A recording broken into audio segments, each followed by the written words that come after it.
Welcome back, everyone. Another episode of Coffee with the Commish.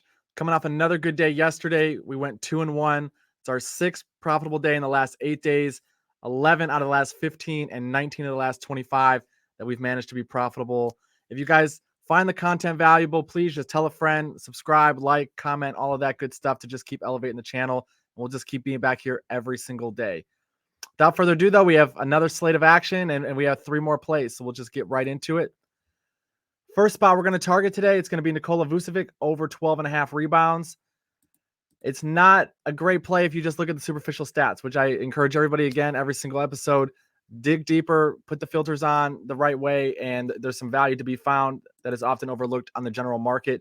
So you can see in 57 games this year, 44% hit rate for Vucevic at this number. However, DeMar DeRozan off of the floor tonight, as you can verify looking at the NBA's official injury report. When DeMar DeRozan is off of the court this season for the Chicago Bulls, we have Nikola Vucevic averaging 13.4 rebounds per game. We'll go to props.cash. We can see in the 4 games that DeRozan has been out of the lineup, Vucevic has had at least 10 rebounds in each of these 4 contests. The last 2 games against the Warriors and the Grizzlies, 13 and 17 rebounds, respectively. Dig a little bit deeper here. I posted this to our Discord this morning. 4 games without DeMar in the lineup this season. Vucevic has had at least 21 rebound chances in 3 of those 4 games. And what we see is when we look at the matchup, incredibly favorable matchup. We can look at since Tyrese Halliburton came back on February 2nd, that's just an organic, natural date to cut the data. We have the Indiana Pacers, 30th in opponent rebounds per game. We'll go to the advanced stats, put the same filter on here. February 2nd, since he came back, the Pacers are 30th in rebound percentage.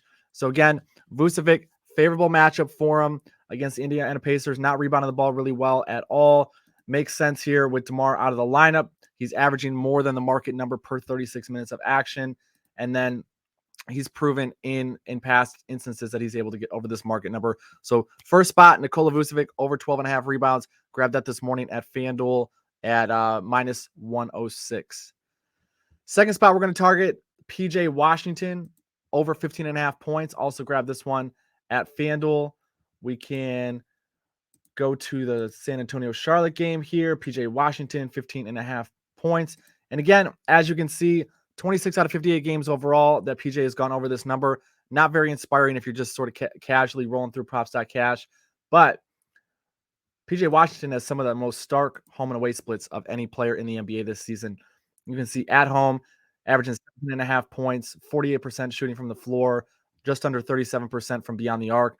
On the road, completely different basketball player, 13 points a game, much less efficient from the floor, including less efficient from beyond the arc. So what we can see here is this is a great spot for PJ Washington just being at home. Then we look at the matchup against the San Antonio Spurs, one of the worst defenses in the NBA, especially on the road. You look at the last 30 days, the Spurs are 24th in defensive efficiency, 29th in opponent field goal percentage, 14th in opponent three-point percentage, and 28th in opponent free throws allowed per game. All very important stats if you're targeting over for a particular player. So he's at home, a place that he's been comfortable this season. You can put the filter on. He's cleared this number in 14 out of 25 games at home. Another important thing to note here, if we go back to his game log, we can see he's averaging 14 field goal attempts per game during the month of February. Season high. He only averaged 11.8 in January, 12.9 the month before that. And you have to go all the way back to the first month of the season when he averaged over 17 points a game to see this kind of volume. Since January 26th, there's only been 1 game in which he's had less than 13 field goal attempts. Playing a San Antonio Spurs team that is completely devoid of talent and commitment on the defensive end of the floor, PJ should have a nice opportunity to get to the over 15.5 in this spot, as long as he gets to around 13, 14 field goal attempts. So again, that's PJ Washington over 15.5 points. Grabbed it over at FanDuel. Third spot we are going to target is James Harden. We're going to go under 10.5 assists. Again, nobody likes playing elite players. Nobody likes playing unders on elite players, but this play just makes absolutely a ton of sense in this spot. You can see props.cash right here. It has just like a quick shorthand that's nice to look at. The Cavs allowing the fewest assists per game. Overall, we can verify this going to NBA advanced stats. We can just reset the filter, and then we'll just go last 30 days. a nice little snapshot of what they've been doing as of late. So we'll go since January 15th. It's on the wrong screen there, but since January 15th, we can see that the Cleveland Cavaliers are allowing the fewest opponent assists per game of any team in the league. The Cavs are on the road tonight, so we'll just double check to make sure there's no stark splits there. Nothing too concerning. You can see the Cavs are still allowing the second fewest opponent assists per game on the road in that span. So again, looking back at Harden, 10.5 assists. He's been about 50% hit rate at this number overall. At home, exactly 50% in 22 games played. But importantly here, we'll take a look at Harden as of late. We'll look at Philly. These are potential assists to see, is this sustainable, this number of assists that he's been having. You can see on the season, 17.4 potential assists. So I would look at that and I would say, okay, that's pretty high volume. Might want to stay away. But if we go back and look at his last 10 games here, much fewer opportunities for him, 14.6 potential assists per game. You can see that his assists have dipped a little bit here as well. And if we go look at his game log and just look at the nice convenient split for us in the month of February, Harden is only averaging 9.9 assists per game so far this month. And again, you factor in this really difficult matchup against a Cleveland Cavaliers team that has been lights out defensively across the last 30 days and really for the majority of the season.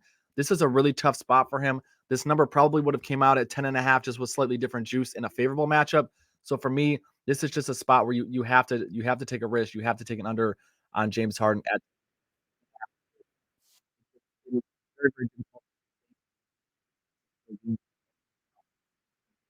assist.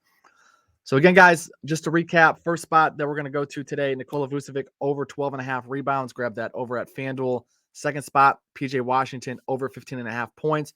Also grabbed at FanDuel. And then that third spot, James Harden under 10.5 assists. Grabbed it over at DraftKings. Appreciate you guys. Again, please like, subscribe, share, all of those good things. Tell a friend if you have found this content valuable. It's a big slate tonight. If there are things that you guys are on that I'm not on or didn't take a look at in this video, just let me know in the comments. We can all learn from each other and hopefully stay hot. Hopefully keep profiting. Okay, guys, good luck. See you tomorrow.